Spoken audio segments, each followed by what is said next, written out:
Trey, Murfreesboro City Schools Director, addresses the City Council at a workshop meeting to discuss the 2021-2022 school year. This is our vision in Murfreesboro City School. This is what we're looking at, right? Students in the center of everything we're doing.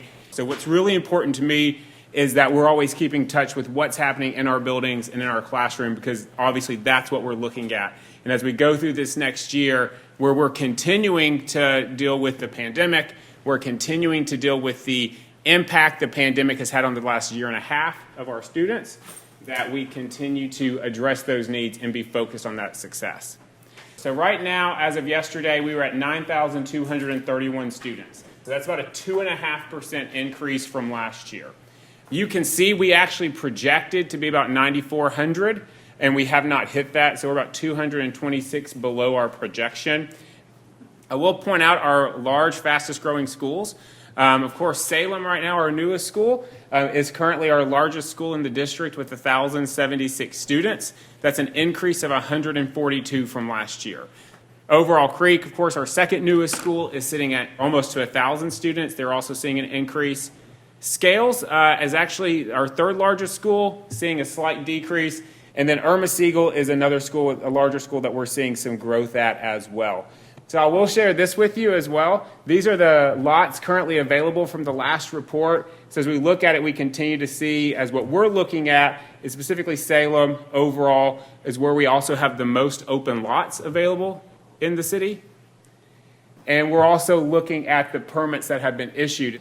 In the last 3 months, overall has had 83 single-family dwelling permits issued, and Salem a little over 130. So again, that west side continues to be the area that we're watching really closely, because obviously when we look at Salem, when we look at overall, that's addressed. We're going to have to address those concerns immediately. The 2021 Tennessee State test data came out 2 weeks ago. We know we expected to see some decreases in student achievement because of the pandemic. Because we knew that, as a district team, we worked really hard to respond to that before we ever saw the data. So we did a summer school this year. We have it again next year. 1,600 kids went through our summer school program. You'll see a huge push, and the community will hear a huge push about after school and before school tutoring. We have a lot of supports for teachers in place, specifically around professional development, to address these concerns, but also our social emotional needs. This is the state data, and you can see the top is English language arts and the bottom is math. And you can see that proficiency band, which is the percentage of students who have tested proficient on that assessment. And then the decrease is the decrease from 2019, which was the last time we took the assessment.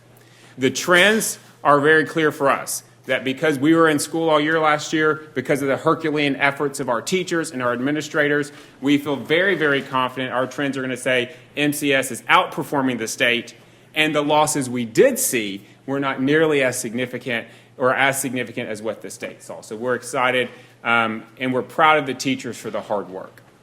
We've laid out 5 district priorities, which has become kind of our guiding focus. Our first priority, which is extremely important to me, and I tell people, as I've told every teacher in our district, I will say this priority loud, I will say it proud, and I will say it unapologetically, is that we are going to continue to address reading and language arts scores. That's something we have to do in this state, and it's something I am very passionate about right here in Murfreesboro City, that we are continuing to make sure our students are reading on grade level as quickly as possible, because we know ACT success, post-secondary success, that all hinges on what happens in those elementary grades, specifically around reading. Math has been a huge, really pride point for us in Murfreesboro City. 2 years ago, if you remember, 75% of our schools were state reward schools. That was largely due to the fact that we had such high math scores. We're going to continue to support the needs of the whole child, which has been a mission for us. That really is those social emotional supports that we put in place specifically to address the achievement gap. Our fourth one is around our teachers and our staff. Our goal is to recruit, retain, and train highly effective and culturally competent educators and employees to maximize student outcomes. And then our fifth goal is around science, and specifically, again, another pride point of Murfreesboro City. We have 5 of our 13 schools designated as STEM schools. We want to continue to grow that. In our 5-year plan, you'll see one of the things we talk about is at the end of that 5 years having all 13 of our schools with that STEM designation. We have a saying in Murfreesboro City, known, safe, challenged, and empowered. That's what we want. We want our kids to feel known, our teachers to feel known, safe, challenged, and empowered, even amidst the challenges that we're going to face coming up through this year.